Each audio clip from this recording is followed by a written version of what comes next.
Pemirsa, seorang pria yang mengaku anggota Kodim 0508 Depok menipu toko kue dengan cara memesan kue ulang tahun dengan desain khusus seharga 4 juta rupiah.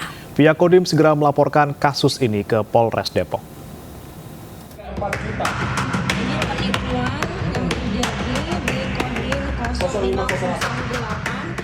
Kue ulang tahun dengan desain khusus seharga 4 juta rupiah ini dikirimkan ke kantor Kodim 0508 Depok, Jawa Barat. Sang penjual mengaku kue ini dipesan seseorang yang mengaku bernama Serda Vega Wibowo dengan cara pembayaran di tempat. Tak sampai di situ, pelaku juga sempat meminta untuk dibelikan ginseng dan minuman keras senilai 18 juta rupiah. Penjual pun diminta mentransfer uang ke nomor rekening yang pelaku berikan. Diminta untuk transfer DP ke nomor telepon yang dia sebutkan. Tidak pernah mempertanyakan tentang kue pesanannya. Artinya dari situ sudah jelas kelihatan bahwa yang dikejar oleh Serda Vega Wibowo ini yang mengaku, ya mohon maaf ya, itu hanya transferan DP-nya itu saja. Dan setelah diantar kuenya di sana, diterima oleh piket, dikonfirmasi ternyata tidak ada yang mesan kue gitu. Kemudian di situ akhirnya si pelaku ditelepon sama pemilik toko kue maupun anggota Kodim yang piket. Ternyata di sana malah dia marah-marah. Karena merasa dirugikan, Kodim 0508 Depok pun segera melapor kasus penipuan ini ke Polres Depok. Pihaknya merasa dirugikan karena akibat kasus ini memunculkan stigma negatif TNI. Dari Depok, Jawa Barat, Yung Rizky, iNews melaporkan. Pemirsa, sebuah video adegan mesum seorang siswi SMP negeri di Brebes, Jawa Tengah beredar di kalangan pelajar. Ya, guna mengantisipasi peredaran video tersebut, sejumlah sekolah SMP di Brebes gencar melakukan razia ponsel.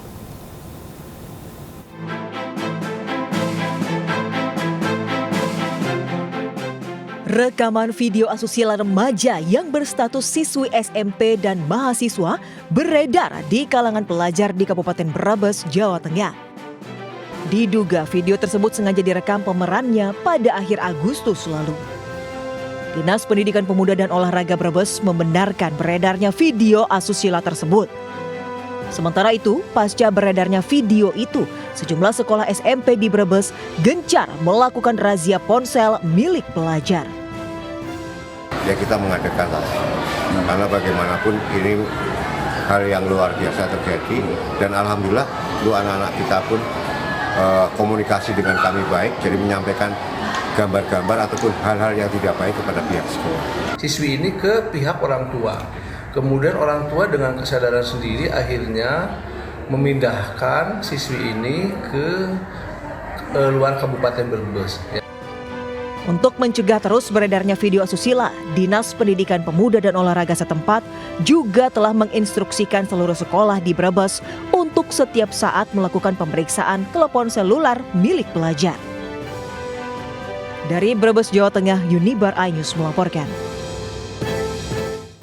Pemirsa, dokter spesialis paru RSP Rengadi Medan yang memviralkan kondisi rumah sakit kehabisan obat akhirnya buka suara. Sang dokter menceritakan ketidaktersediaan obat hingga nyawa pasien tidak tertolong. Ada pasien aku exit. Dokter spesialis paru Rumah Sakit Rengadi Medan, Dr. Ramadhani Suroso, menceritakan kronologi kemarahan dirinya terhadap kondisi tempatnya bekerja hingga viral. Awal kejadian bermula dari 2 pasien yang mengalami kondisi serius, di mana satu pasien mengalami TB paru kronis dan satu lagi mengalami kanker paru. Namun saat akan dilakukan tindakan, stok obat di Rumah Sakit Pemkot Medan ternyata tidak tersedia atau kosong. Sang dokter sempat berinisiatif membeli obat dengan uang pribadi, namun setelah diberikan tindakan, nyawa pasien tidak bisa diselamatkan.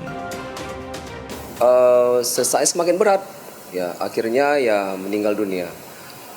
Jadi itulah yang bikin saya bikin saya kesel. Akhirnya saya juga ngumpulin koas, tapi bukan saya mengajari atau gimana ya, tapi saya dengan niat gimana nih kalian nih, mau nggak kalian tuh sedekah nih, bantu-bantu pasien. Oh mau dok, oke baik. Jadi kami kumpul uang, jadi kami beli obat sendiri ya ke apotek, kemudian kami berikan obat tersebut. Ironisnya, usai viral pada keesokan harinya, satu truk obat-obatan langsung tiba di Rumah Sakit Rengadi Medan. Dari Medan, Sumatera Utara, Ridwan Nasution, iNews melaporkan. Ya pemirsa, bakal calon gubernur dan bakal wakil gubernur daerah khusus Jakarta Pramono Anung Rano Karno sowan ke mantan gubernur DKI Sutioso atau yang akrab dipanggil Bang Yos. Di kediaman Bang Yos di kawasan Jati Sampurna Kota Bekasi, pasangan Pramono Rano Karno yang diusung PDI Perjuangan juga mengumumkan tim pemenangan mereka.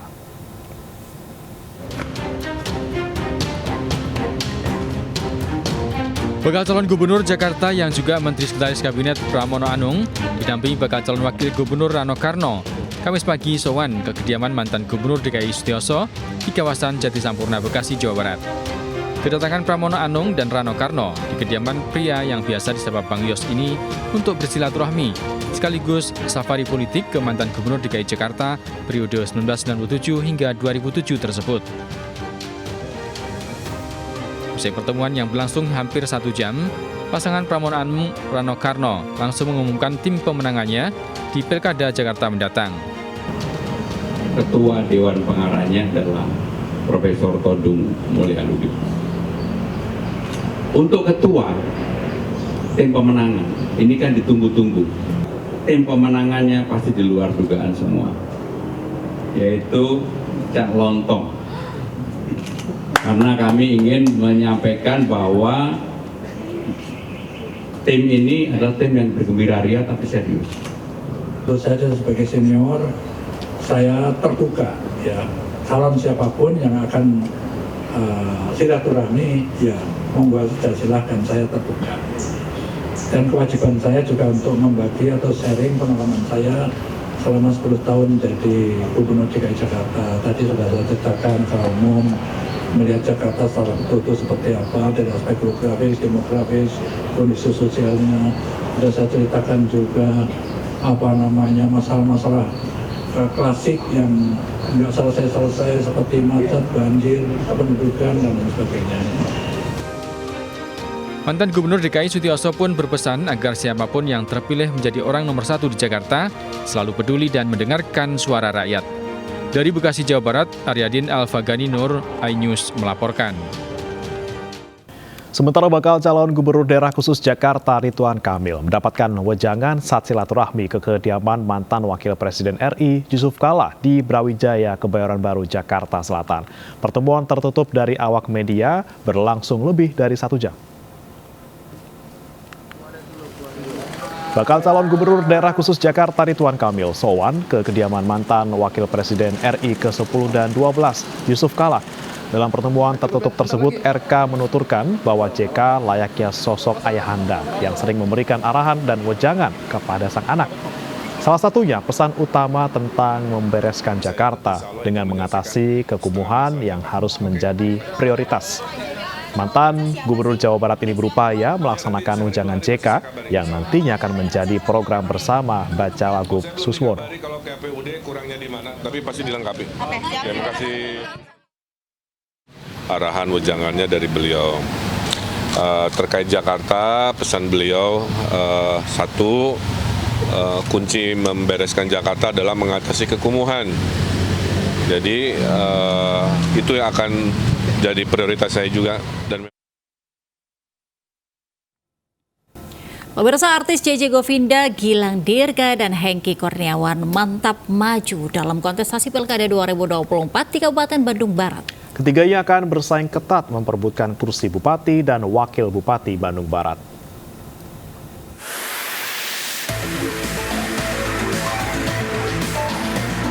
Nama Richie Ismail atau yang dikenal dengan JJ Govinda sudah tidak asing di dunia hiburan. Gebrakan karir hingga kisah asmara dengan Syahnaz Sadiqah menyita perhatian publik. Sebelum dikenal sebagai adik ipar Raffi Ahmad, JJ memulai karir di dunia entertainment tahun 2008 menjadi drummer band Govinda. Waktu ke waktu, nama JJ pun kian terkenal hingga membuat dirinya terus melebarkan sayap karir dan terjun ke ranah politik. Semangat mencoba hal baru dan diusung PAN dan Gerindra, JJ mantap mendaftarkan diri sebagai calon Bupati Bandung Barat didampingi Asep Ismail. Sebelumnya, JJ sempat kehilangan 2 calon wakilnya, yakni Abdul Haris dan TB Ardi yang memilih berpisah sebagai pasangan.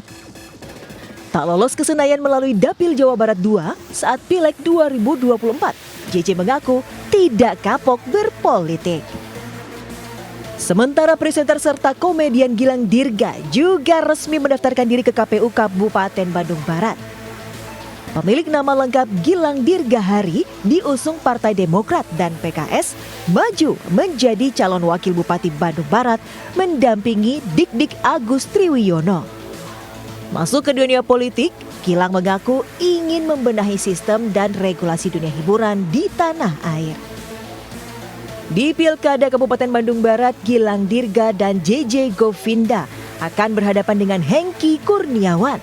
Nama Hengki pertama kali mencuat di Bursa Pilbub 2018-2023. Sebelum menjadi orang nomor 1 di Bandung Barat, Hengki telah berkelana di dunia hiburan.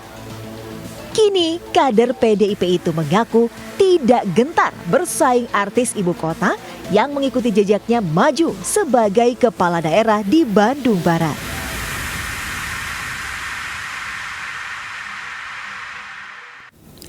Pemirsa, Partai Perindo turut serta dalam mengawal pendaftaran sejumlah kepala daerah di KPU setempat. Partai Perindo berharap para calon kepala daerah yang diusung ini bisa membawa kesejahteraan dan keadilan bagi daerah pemilihannya.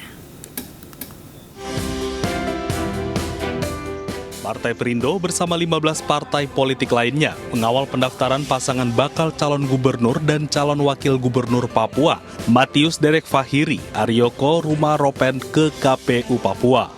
Selain verifikasi administrasi, dokumen pasangan calon ini juga divalidasi keaslian orang asli Papua oleh Majelis Rakyat Papua sebagai salah satu syarat untuk pencalonan sebagai kepala daerah di Provinsi Papua. Secara resmi saya telah mengajukan pengunduran saya dari Kepolisian Negara Republik Indonesia kepada pimpinan saya Kapolri dan sedang dalam berproses untuk pensiun. Di Sorong, Papua Barat Daya, Partai Perindo juga mengawal pendaftaran bakal calon gubernur dan calon wakil gubernur Papua Barat Daya, Gabriel Asem dan Lukman Wugaje yang diusung Partai Perindo, serta 4 partai lainnya untuk mendaftar ke KPU Papua Barat Daya. Pembangunan pendidikan, kesehatan dan ekonomi. Kesehatan, pendidikan dan ekonomi. Kesehatan masyarakat harus sehat baru bisa. Sementara itu, di Kabupaten Bone Bolango, Partai Perindo dan 3 partai lainnya mengawal pendaftaran pasangan bakal calon gubernur dan calon wakil gubernur Gorontalo, Nelson Pomalingo, Kris Wartabone ke KPU Provinsi Gorontalo. Saya punya pengalaman di birokrasi yang panjang dan alhamdulillah beliau punya pengalaman di legislatif begitu panjang, kurang lebih 25 tahun. Partai berlambang Raja Wali mengembangkan sayap ini akan memastikan pasangan calon yang diusung dan didukung menang dengan menggerakkan semua mesin politiknya. Tim Liputan iNews melaporkan. Informasi lainnya pemirsa, Indonesia berduka dengan meninggalnya ekonom senior Indonesia Faisal Basri. Faisal Basri meninggal dunia di Rumah Sakit Mayapada, Kuningan, Jakarta setelah sempat dirawat sejak Senin lalu. Ekonom Faisal Basri meninggal pada Kamis kemarin sekitar pukul 3.50 dini hari. Meninggalnya ekonom lulusan UI ini menurut pihak keluarga akibat sakit sejak Senin lalu dan sempat dirawat di Rumah Sakit Mayapada, Kuningan, Jakarta. Faisal Basri adalah sosok yang tegas dan berani dalam memperjuangkan nilai-nilai demokrasi, transparansi, akuntabilitas, dan keadilan dalam ekonomi dan politik Indonesia. Almarhum telah memberikan dampak besar dalam mendorong reformasi dan perbaikan kebijakan dan demokrasi secara luas di Indonesia. Di rumah duka, sejumlah tokoh nasional pun mendatangi dan ikut melayat almarhum. Dari Wakil Presiden ke-11 Budiono, Yusuf Kala hingga Menteri Keuangan Sri Mulyani dan mantan Ketua MK Jimli Asyidiki. Kepada awak media, para tokoh nasional tersebut mengaku kehilangan sosok ekonom yang tegas, lugas, dan pemberani. Tajam, dan semuanya itu untuk kebaikan bersama. Dia ekonom yang saya kira luar biasa dari segi pengetahuan dan juga dari segi praktek. Beliau itu banyak sekali kegiatan-kegiatan di lapangan yang sangat bermanfaat bagi kita semua. Jadi mudah-mudahan husnul khotimah dan almarhum mendapat tempat sebaik-baiknya ya di sisi Allah Subhanahu wa taala. Banyak yang menjadi saksi di sini, ini orang baik ini dan sikapnya sangat kritis, tapi bicara dengan data dan terus terang orangnya. Nah, jadi kita kehilangan ini. Pemirsa, ribuan siswa-siswi di Kabupaten Pidijaya Aceh antusias menyambut kirap api Pekan Olahraga Nasional PON ke-21 tahun 2024 yang tiba di Kota Meredu, Kabupaten Pidijaya Aceh.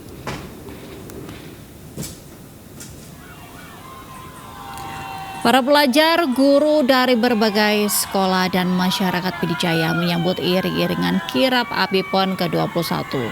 Iring-iringan dimulai dari Simpang 4 Desa Beringin, Kecamatan Meradua, menuju lapangan sepak bola Kota Meredu.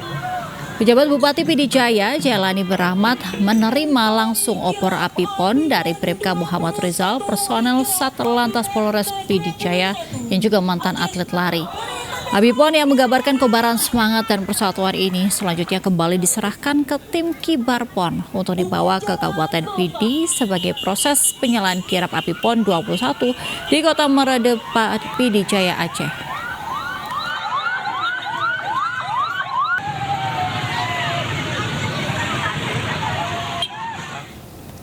Pemirsa, tim Barongsai Sumatera Utara meraih medali emas untuk cabang olahraga Barongsai nomor Pekingsai Taulu Bebas dalam Pekan Olahraga Nasional atau PON 21 di Kabupaten Deli Serdang, Sumatera Utara. Ya, tim Sumatera Utara tampil memukau tanpa melakukan kesalahan.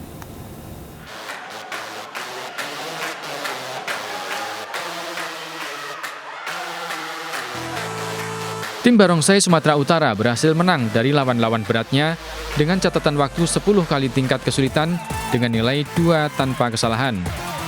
Tim Barongsai Sumut meraih total nilai 9,27 sekaligus mengalahkan 7 tim dari provinsi lainnya dalam nomor pertandingan tersebut.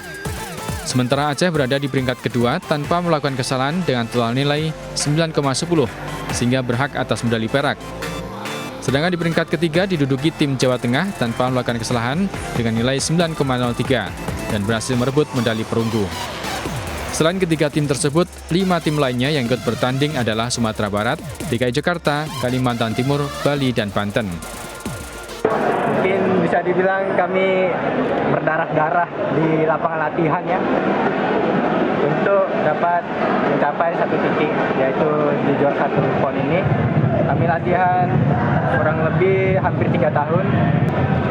Ini kategori Barongsai Pekingsai ini sangat baru di Indonesia ya, dan ini menjadi salah satu pertama kalinya kita mendapatkan emas untuk PON di cabang olahraga Pekingsai ini yang sangat langka di Indonesia. Dan terima kasih buat PONI sudah mengadakan kategori Pekingsai ini, dan pastinya persiapannya sangat didukung oleh PONI maupun Federasi Olahraga Barongsai baik dari Sumatera Utara dan Medan. Pertandingan Barongsai seharusnya diikuti 9 tim, namun tim daerah istimewa Yogyakarta didiskualifikasi karena tidak hadir di lokasi pertandingan. Dari Deli Serdang, Sumatera Utara, Amiruddin, iNews melaporkan. Pekan Olahraga Nasional ke-21 kembali dihelat di Provinsi Aceh dan Sumatera Utara tahun ini. Kali ini Kementerian Pariwisata dan Ekonomi Kreatif didapuk menjadi Wakil Ketua Pelaksana Bidang Pendampingan Penyelenggaraan.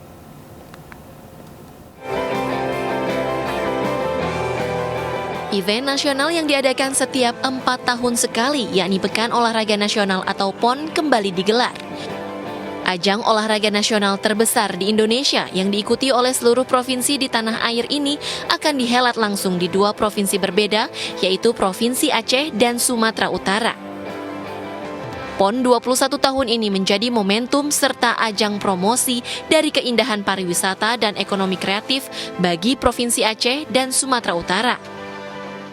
Semoga dengan PON ini salah satu dampaknya adalah produk-produk aircraft dari Provinsi Aceh maupun Sumatera Utara itu akan terjadi peningkatan yang luar biasa. Dan tentu kita berharap juga ini pasti ada pergerakan dari wisatawan Nusantara. PON ke-21 Aceh Sumatera Utara akan dibuka pada 9 September 2024 di Stadion Harapan Bangsa Banda Aceh dan ditutup pada 20 September 2024 di Stadion Utama Sumatera Utara Deli Serdang. Dari Jakarta, Fakih Satrio, iNews melaporkan. Pemirsa, Presiden Joko Widodo membuka Indonesia International Sustainability Forum 2024 di Jakarta Kamis pagi. Presiden menekankan pentingnya penyelesaian masalah perubahan iklim melalui pendekatan kolaborasi dan pendekatan perikemanusiaan agar tidak mengorbankan rakyat kecil. Presiden Joko Widodo membuka Indonesia International Sustainability Forum ISF 2024 di Jakarta Convention Center Senayan, Jakarta Kamis pagi. Forum ini juga sebagai platform untuk inovasi, kolaborasi, dan harapan mempercepat upaya keberlanjutan dan dekarbonisasi tidak hanya di Indonesia, namun juga di kawasan sekitar.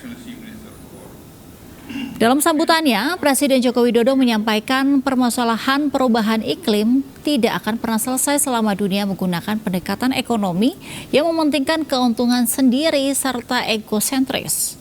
Akan tetapi, dibutuhkan pendekatan kolaboratif antara negara maju dan negara berkembang serta melakukan pendekatan kemanusiaan agar prosesnya tidak mengorbankan rakyat kecil. Karena ekonomi hijau bukan hanya tentang perlindungan lingkungan, bukan hanya itu, tapi juga tentang bagaimana menciptakan kesejahteraan bagi rakyat, kesejahteraan yang berkelanjutan bagi rakyat. Dan jangan meragukan komitmen Indonesia dalam mencapai net zero emission. Menteri Pariwisata dan Ekonomi Kreatif Republik Indonesia Sandiaga Salahuddin Uno menghadiri dan mengapresiasi penyelenggaraan Hospital Management Asia Awards 2024. Event pemberian penghargaan bagi rumah sakit di Asia ini merupakan ajang yang baru pertama kali digelar di Indonesia.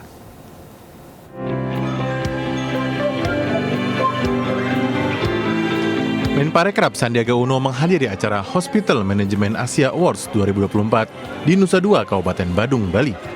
Ajang ini merupakan event terbesar yang memberikan penghargaan kepada rumah sakit terbaik di Asia yang baru pertama kali digelar di Indonesia dan diikuti kurang lebih 2.000 peserta, yang di mana 80% pesertanya berasal dari luar Indonesia. Agenda ini menjadi momentum yang baik untuk mempromosikan pariwisata kesehatan yang juga sedang dikembangkan di Bali. Kita juga bisa mempromosikan pariwisata kesehatan yang sedang dikembangkan di Bali, terutama di Kek Sanur dan juga Kura-Kura Bali di Sanur dan di Denpasar. Jadi ini yang mudah-mudahan bisa menjadi peningkatan kualitas dari pariwisata kita. Dalam kesempatan yang sama, Menteri Pariwisata dan Ekonomi Kreatif Sandiaga Salahuddin Uno juga mendapatkan penghargaan dari Hospital Management Asia 2024. Dari Kabupaten Badung, Bali, Dewa Partika, iNews melaporkan. Pemirsa, pengurus besar Persatuan Olahraga Biliar Seluruh Indonesia atau PBPOPSI mendukung penuh atlet Indonesia untuk berkancah di kejuaraan biliar internasional New Zealand. Turnamen biliar bergengsi ini akan diikuti 3 atlet biliar terbaik nasional dan diharapkan dapat membawa nama Indonesia di kancah internasional.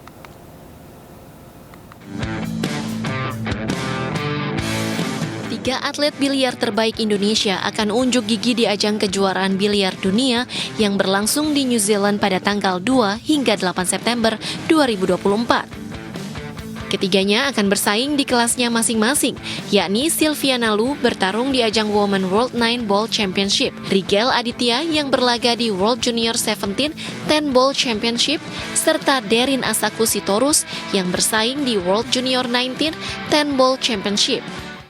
Ini pertama kali. Ada rasa gimana? Deg-degan nggak? Ya, deg-degan, pressure. Aku ingin banggain Indonesia dengan membawa medali emas dan juara 1 di New Zealand. Persiapan Derin yang udah pasti sih menjaga pola makan, tidur cukup, dan juga pastinya berdoa sama keluarga. Harapannya sih Derin sebenarnya minta ini aja doa dan dukung dari seluruh Indonesia agar bisa mendapatkan hasil yang terbaik. Para atlet biliar yang mengikuti turnamen bergengsi ini mendapat dukungan penuh dari PB Popsi dan diharapkan bisa kembali menorehkan prestasi menjadi juara dunia. Di tahun 2023 untuk di U17 kita memenangkan atau mendapatkan prestasi yaitu juara dunia di under 17 yang diraih oleh Derin Asaku Sitorus. Maka di tahun 2024 ini Derin Asaku naik kelas menjadi U19. Para atlet nasional ini juga meminta doa dan dukungan dari masyarakat di seluruh Indonesia agar menjadi motivasi untuk mendapatkan hasil yang terbaik serta bisa mengibarkan bendera merah putih dalam ajang kejuaraan internasional. Dari Tangerang, Banten, Kevin Pakan, Seto Pratomo, iNews melaporkan.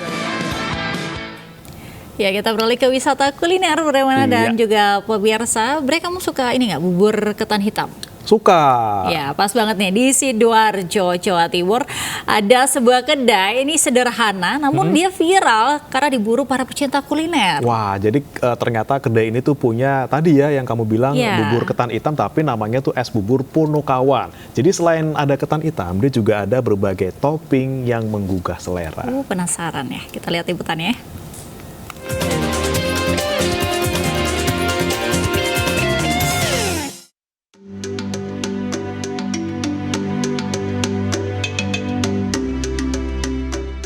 Sajian bubur ketan hitam ini tak biasa karena ada tambahan es krim, susu, nangka, durian, dan juga santan.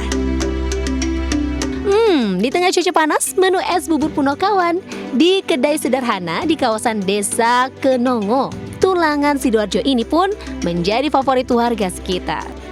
Sajian es bubur ini pun memiliki rasa lezat dan nikmat bagi siapapun penikmatnya. Untuk menu spesial, seluruh topping atau campuran ini disajikan dalam satu mangkuk, sesuai selera pengunjung. Dibuka sejak tahun 2019, kedai es bubur Punokawan ini kerap diserbu warga, apalagi saat siang hari. Dalam sehari, sedikitnya 100 porsi es bubur ludes terjual. Terus ya, kayaknya ya standarnya murah. Gitu ya? Nah, kayak rasanya nggak ada yang jualan kayak gini. Suka sih, sesuai dengan harganya juga lumayan murah, dengan rasanya juga enak. Tidak semua bubur ketan itu ada varian yang lain seperti ini. Ide-ide aja. Pengen beda gitu Mbak ya? Pengen beda dari yang lain. Kelebihannya itu dikasih santan sama susu, durian, nangka, sama es krim. Nah, bagi Anda yang tertarik dan penasaran dengan es bubur Punokawan, Anda bisa mampir dan menikmatinya di kedai es bubur Punokawan kawasan Desa Kenongo, Tulangan, Sidoarjo ya. Yang pastinya harganya sangat ramah di kantong. Dari Sidoarjo, Jawa Timur, Pramono Putra, iNews melaporkan. Pemirsa, ratusan koleksi Hot Wheels dipamerkan dalam pameran di salah satu mal di kawasan Tangerang Selatan. Di sini anak-anak bisa bermain bebas dengan lintasan yang sudah tersedia.